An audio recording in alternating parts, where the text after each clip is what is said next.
Армысыздар, құрметті көрермендер. Бүгін өздеріңізбен бірге қысқаша бір мәліметті бөліскім келеді. Оны өздеріңіз де көрдіңіздер, өздеріңіз де қарап отырсыздар.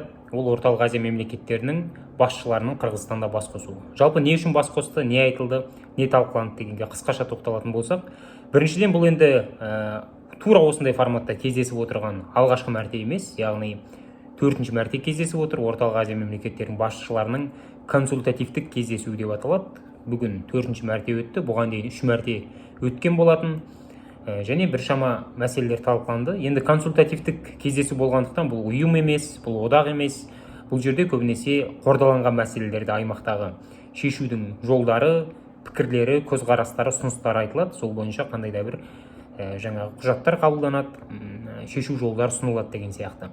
Бірақ соған қарамастан бұл өте маңызды кездесу екенін атап өтуге тиіспіз. Маңыздылығы сол, Орталық Азияның өзі Евразия кеңістігінде, жалпы әлем кеңістігінде маңызды аймақтың бірі саналады.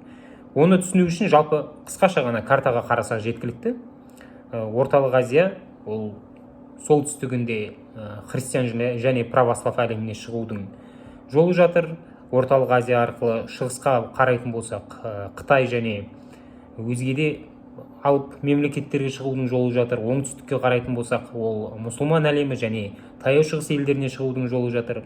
Ал енді батысқа қарайтын болсақ, Каспий арқылы ол, Кавказ арқылы, Каспий арқылы ол жаңағы Еуропаға шығудың жолы жатыр, қақпасы жатыр. Бір сөзбен айтқан кезде Орталық Азия Еуразияның жүрегі, немесе Heartland деп атасақ болады. Осы аймақ арқылы көптеген транзиттік жолдар өтеді. Осы аймақ арқылы бірнеше өркениеттерді байланыстырып тұрушы жалпы жол ретінде Орталық Азияны қарастырсақ болады. Сондықтан бұл аймаққа деген қызығушылық әлемдік державалар тарапынан ешқашан түскен емес, ешқашан түспейді де. Бұл аймаққа қызығушылық ең бірінші Ресейдің ықпалы зор. Өздеріңіз білесіздер, біріншіден 5 мемлекетте кезінде КСРО-ның құрамында болған, қазір посткеңестік мемлекеттер саналады.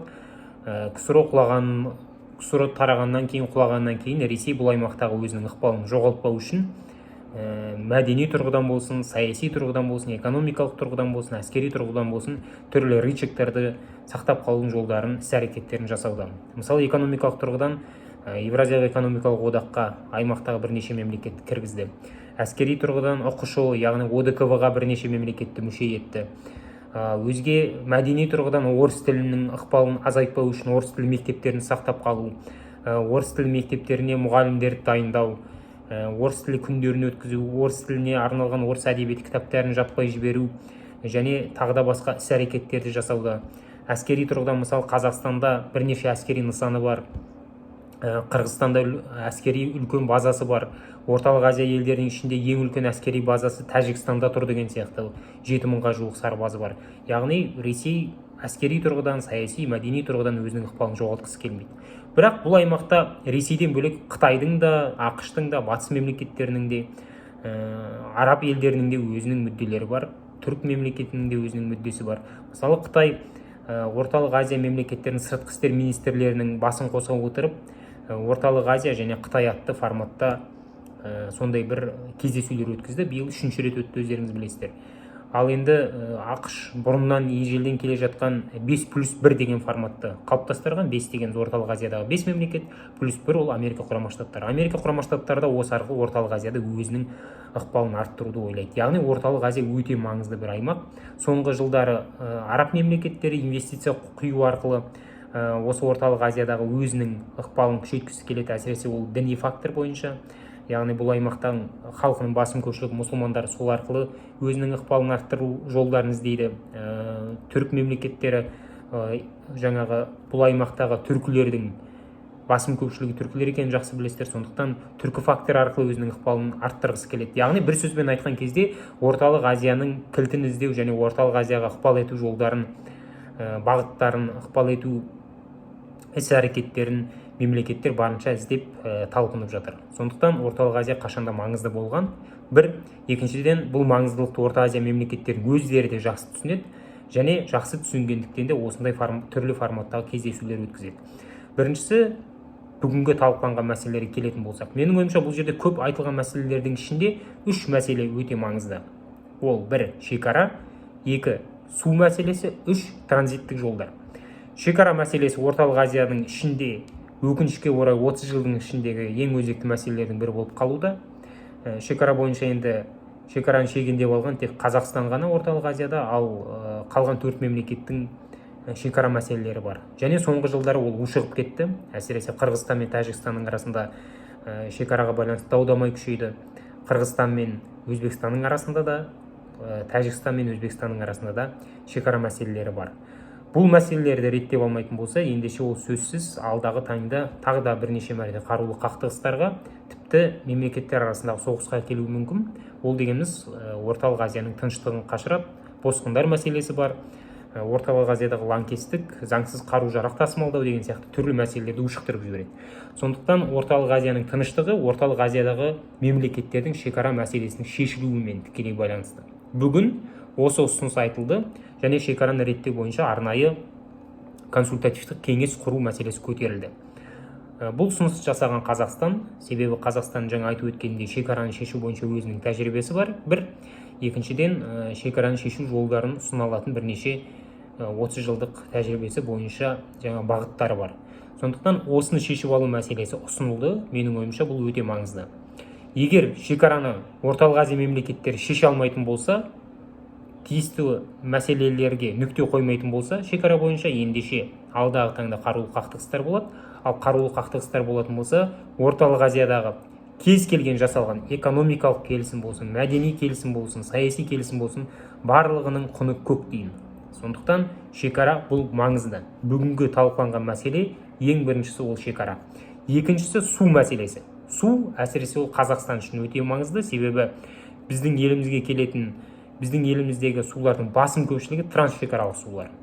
Ал еліміздің халқының ең көп тұратын аймағы ол оңтүстік, өздеріңіз білесіздер, оңтүстік аймақтарымыз, ал оңтүстік аймақтарымыз Өзбекстан және Қырғызстаннан келетін ауыз суларға тікелей, суармалы суларға тікелей тәуелді. Сондықтан су мәселесін реттеп алуда бүгін көтерілді. Егер біз суды қазір реттеп алмайтын болсақ, орталық Азия мемлекеттері ендеше алдағы таңда су көздері азайған сәтте, қазірдің өзінде азайып келе жатыр, оны біз келіссөздер арқылы шешудің тетіктері азаяды. Ол сәтте саяси салқындық болуы мүмкін, тіпті қақтығыстарға дейін ушығу әбден мүмкін. Сондықтан бүгіннен бастап су көздерін әділ және әділетті бөлу, ресурстарды бөлу бойынша механизмдерді қалыптастыру жолдары ұсынылды. Әсіресе бұл жерде жаңағы өздеріңіз білесіздер, су бойынша орталық Азияда 3 мемлекетте су тапшылығы байқалады. Ол Қазақстан, ол Өзбекстан, ол Түркменстан. Ал Тәжікстан мен Қырғызстанда жаңағы су көздері мол, трансшекаралық өзендердің басым көпшілігі осы Тәжікстан мен Қырғызстанның тауларынан бастауын алады. Сондықтан су көздерін реттеп алу мәселесі көтерілді. Бұл маңызды. Екіншісі мұздықтар. Ауыз су дегеніміз ол мұздықтар, өздеріңіз білесіздер. Мұздықтардың жаңағы ең көбі ол Тәжікстан мен Қырғызстанның тауларында орналасқан. Сондықтан мұздықтардың еріп кетуден де сақтауға тиіс. Қазақстанда енді 2700-ден астам мұздық бар. Оның ішінде тұйық су мұздығы айтылды бүгінгі мәселеде. Тұйық су мұздығының өзі 38 жылда 1 шақырымға дейін кішірейіп кеткен екен. Яғни оның кішіреюі өте жоғары деңгейде. Ал енді орталық Азиядағы жаһандық жылынуды алсақ, орталық Азиядағы климаттың соңғы жылдары барынша жылынып келе жатқанын есепке алатын болсақ, ендеше мұздықтардың да еруі жылдан болмақ. Бұл дегеніміз тағы да ауыз су мәселесін туындатады. Ауыз су мәселесі тағы да трансшекаралық су көздерін бөлісу мәселесін туындатады. Сондықтан су көздерін әділетті шешу механизмі ұсынылды. Ол бойынша арнайы келісімдер жасалатын болды. Ең біріншісі бұл жерде су көздерін тиімді пайдалану үшін инвестиция құю. Яғни ГЭС-тар салуға инвестиция құю, су бөгеттерін салуға инвестиция құю деген сияқты. Ол бойынша келіссөздер жасалатын болды. Қазақстан өзінің деңгейінде Қырғызстанның Қамбар-Ата ГЭС-на қаражат бөлетіні мәселесін тағы да айтты. Өткен жолы кездесуде, Қазақстан-Қырғызстан арасындағы өткен кездесуде де бұл айтылған еді, бүгінгі кездесуде де тағы көтерілді. Және үшінші мәселе, өте маңызды мәселе, ол транзит жолы. Бұл Қазақстанға өте маңызды. Себебі Ресей мен Украинаның арасындағы соғыс Қазақстанның Ресей аумағы арқылы өтетін транзит жолдарының саяси рычагқа айналып кететінін нақты көрсетті.